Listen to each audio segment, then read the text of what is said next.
Allah bilang nggak bahwa dirinya adalah Allah sebenarnya? Kalau kita mengacu kepada Quran di surat 20 ayat 14, ini selalu dikatakan dengan dia. Betul nggak Bu, Pak? In huwa.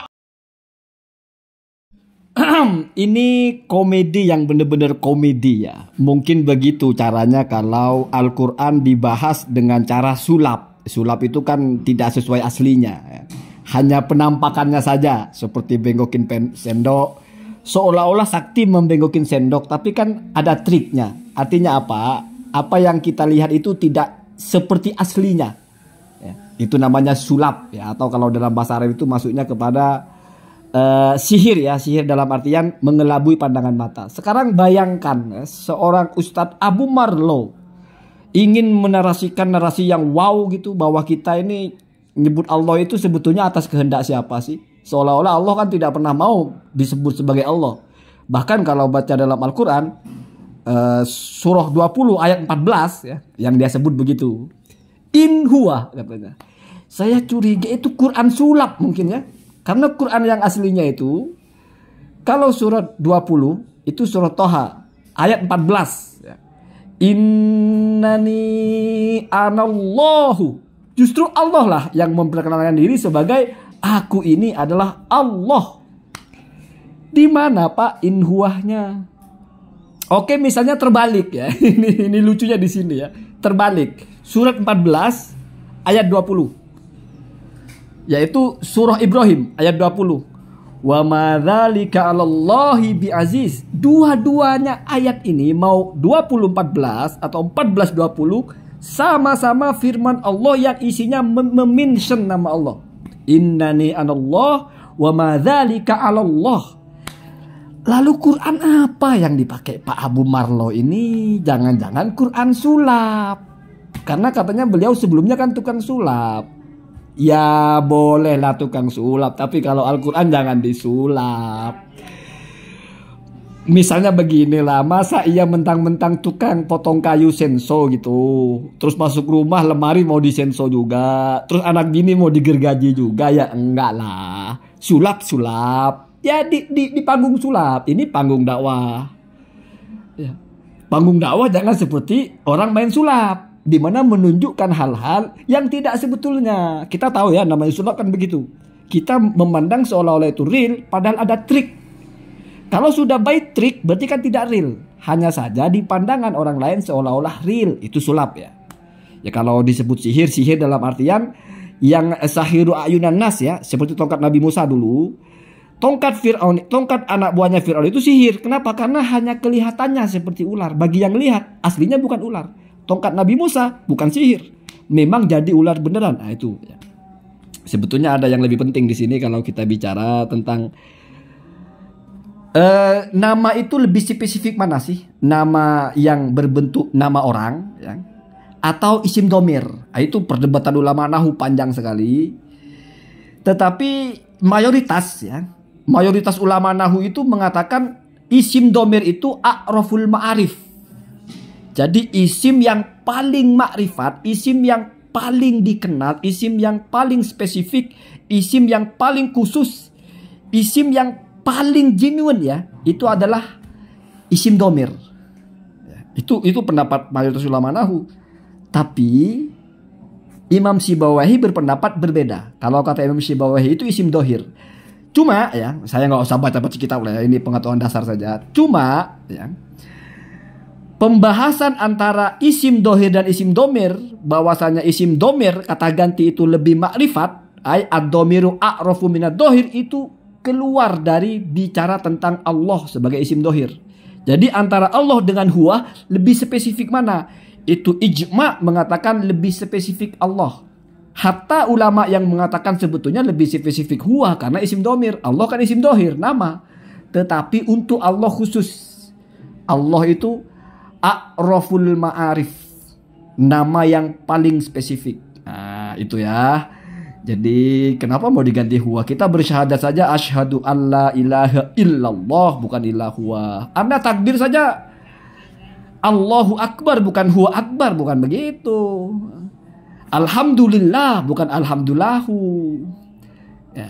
Jadi kenapa Allah itu menjadi spesifik? Karena kalau nama mungkin orang punya nama lain banyak. Misalnya kita sebut Muhammadun. Muhammad yang mana? Kan bingung. Tapi kalau huwa yang mana ini kita sudah sepakati kembali kepada orang itu, maka ini menjadi spesifik. Nah kalau Allah itu tidak pernah ada yang punya nama itu. Hanya Allah yang punya nama itu, maka boleh jadi isim dohir itu kalah level makrifatnya kepada isim domir. Tapi khusus untuk lafadz Allah itu semuanya sepakat bil ijma bahwa Allah itu adalah a'raful ma'arif. Nah cerita lucunya begini. Suatu ketika ini cerita ya. Imam Syibawahi itu tidak sependapat dengan gurunya, yaitu Imam Khalil Al-Farhidi ya. Kata Imam Khalil itu seperti ulama nahu lainnya yang lebih ma'rifat itu isim domir. Sementara kata Imam Syibawahi itu karena membela nama Allah, maka yang lebih ma'rifat itu isim dohir. Artinya apa Pak? Ya Allah ya memang ingin disebut sebagai nama Allah Pak, bukan huwa. Huwa itu adalah rentetan bahasa terkadang menggunakan huwa. Ya. Nah, kemudian Imam Syibawahi ini suatu ketika ngetok pintu ke rumahnya Imam Khalil ya. Assalamualaikum. Waalaikumsalam. Ditanya siapa di luar. Kemudian Imam Syibawahi itu menjawab saya atau ana pakai isim domir. Saya siapa? Dari situ menjadi tertebak bahwasanya kata Imam Syibawahi, seandainya tadi saya langsung sebut Syibawahi, kira-kira Anda langsung kenal atau tidak? Oh ya langsung kenal. Tapi kalau saya sebut saya yang mana? Berarti lebih jelas isim dohir dong. Lebih jelas nama toh gitu ya. Walaupun ya ulama berdebat masalah itu. Ini kembali kepada ya kalau kamu kenalnya nama cuma satu seperti Allah, iya. Maka lebih jelas ya. Karena isim domir itu bagaimanapun dia pengganti Pak. Tapi kenapa bisa spesifik? Karena dia terikat dengan yang digantikan. Jadi dia menjadi petunjuk terhadap yang ditunjukkan. Seperti dia kalau sudah kembali ke Maman, maka sudah pasti Maman itu yang disebut dengan dia ini. Tidak ada orang lain. Kenapa? Karena yang satu domir satu orang kan begitu. Sampai-sampai ada cerita dalam kitab ya. Imam Syibawahi itu ditanya, ru'ya fil manami. Dilihat ada orang bermimpi tentang Imam Syibawahi. Ma fa'alallahu bika. Apa yang Allah lakukan kepadamu wahai Imam Syibawahi? Wa farallahu dunubi li'anni aqulu Allahu a'lamu al-ma'alim atau a'raful ma'arif. Itu cerita saja ya. Tapi dalam kitab ya. Karena seolah-olah membela nama Allah, bahwa nama Allah ini adalah nama yang paling spesifik, lebih spesifik dari nama apapun. Artinya lebih spesifik dari isim domir lah setidaknya. Walaupun Imam Syibawahi itu berpendapatnya ya memang lebih spesifik isim dohir daripada isim domir. Wabil khusus Allah itu lebih spesifik begitu. Perhatikan ya biar ada muatan ilmunya tipis-tipis, saya bacakan walaqad fadolan nahwiyuna, dan sungguh telah merating ya atau mengunggulkan ya. Artinya membuat semacam hierarki ya. An-nahwiyuna ulama nahu baina anwa'il ma'arifi, di antara isim-isim ma'rifat. Isim-isim ma'rifat itu kan banyak, isim domir, isim isyarah, isim mausul, ada juga alam atau nama, ada juga yang ditambah dengan alif lam, ada juga isim yang diidhofahkan kepada salah satunya yang itu ya, itu isim ma'rifat. Tapi oleh ulama itu di rating mana yang lebih ma'rifat begitu ya.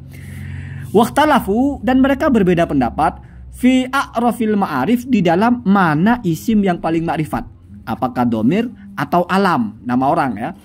Wa mahlul hilafi, dan ya, tempat perbedaannya atau area mereka berbeda fi ghairi ismillahi al-a'zam atau ta'ala, di lain nama Allah. Artinya kalau masalah nama Allah tidak ada perselisihan Pak, bahwa nama Allah itu adalah yang paling ma'rifat.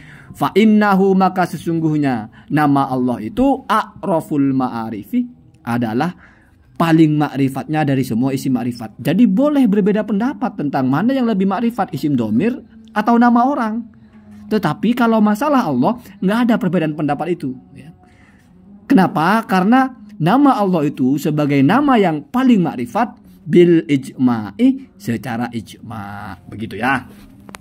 Wal maksudu, adapun yang dimaksud bil a'rafiyati, dengan maksud a'rafiyah, mana yang lebih ma'rifat, apa maksudnya lebih ma'rifat atau tidak itu?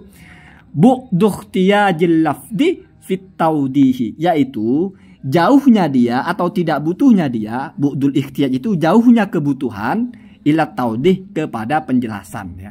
Bu'du ikhtiyajil lafdi yaitu jauhnya dia dari membutuhkan lafaz untuk penjelasan. Jadi yang disebut dengan lebih dikenal atau lebih makrifat itu ketika satu nama itu disebut sangat tidak butuh penjelasan apapun, tidak butuh lafaz-lafaz lanjutan untuk menjelaskan apa yang dimaksud atau siapa yang dimaksud. Itu yang paling makrifat. Dan itu relevan Pak dengan nama Allah.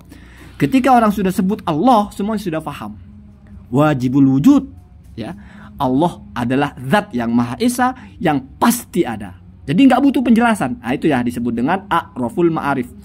Jadi kalau misalnya nama Allah ini adalah sesuatu yang tidak dikenal dengan pengenalan tertinggi, bukan a'raful ma'arif, berarti ada lagi sesuatu yang lebih wow gitu daripada Allah. Nah, Allah itu yang paling dahsyat, maka namanya pun yang paling dikenal. Cukup disebutkan Allah, maka sudah dikenal. Itu lebih spesifik daripada isim domir. Gitu ya. Kemudian fakullama kana syai'u akhosso, maka setiap kali ada sesuatu itu akhosso adalah lebih spesifik, wa'ab ada dan juga lebih tidak butuh atau lebih jauh, anil labsi dari salah difahami atau tertukar ya, atau apa bahasanya ya, saru ya, apa bahasanya ya, samar ya, artinya tidak bisa dibedakan itu. Karena a'rofa, maka ada isim itu a'rofa adalah lebih makrifat. Nah, jadi isim dohir, misalnya nama Maman dengan isim domir, kira-kira lebih tinggi mana ini untuk saru, untuk tidak dikenal itu lebih tinggi mana kadarnya? Nah, yang lebih tinggi dohir. Artinya domir itu lebih mudah dikenal. Kenapa? Karena misalnya begini contohnya, saya bertemu dengan seseorang, saya bilang saya, itu kan orang langsung tahu siapa yang dimaksud saya, ya orang ini. Beda dengan kalau dia sebut Maman. Maman yang mana? Apakah Maman yang bicara ini atau jangan-jangan dia menceritakan orang lain? Nah, masih ada kemungkinan yang mana yang dimaksud. Itu namanya berarti kadar makrifatnya itu masih kalah dengan kalau menggunakan ana, saya gitu ya. Kalau huwa bisa jadi juga saru, Pak, huwa yang mana ini gitu.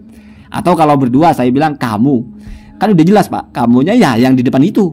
Kalau misalnya kita sebut nama Maman, Maman banyak yang bernama Maman. Mukidi, Mukidi banyak yang bernama Mukidi. Jadi antara domir dan dohir itu memang lebih kuat isim domir, lebih spesifik, lebih aman dari apa, lebih tidak butuh untuk dijelaskan ya. Itu namanya abadu ya, bu'du ikhtiyajil lafzi ila taudih ya. Jadi sebuah lafaz itu tidak butuh untuk dijelaskan ya. Jadi bu'du itu jauhnya ikhtiyajil lafzi, membutuhkannya sebuah lafaz atau kepada lafaz lah bebas ila taudihi untuk menjelaskan atau butuhnya lafaz ya. Jadi sebuah lafaz ya yang kebutuhan dia kepada penjelasan itu sangat jauh, maka semakin jauh semakin tidak butuh dijelaskan, berarti semakin makrifat. Nama Allah adalah nama yang tidak butuh dijelaskan, semua orang kenal. Itu adalah Tuhan, maka berarti Allahu a'raful ma'arif. Begitu ya. Allahumma dina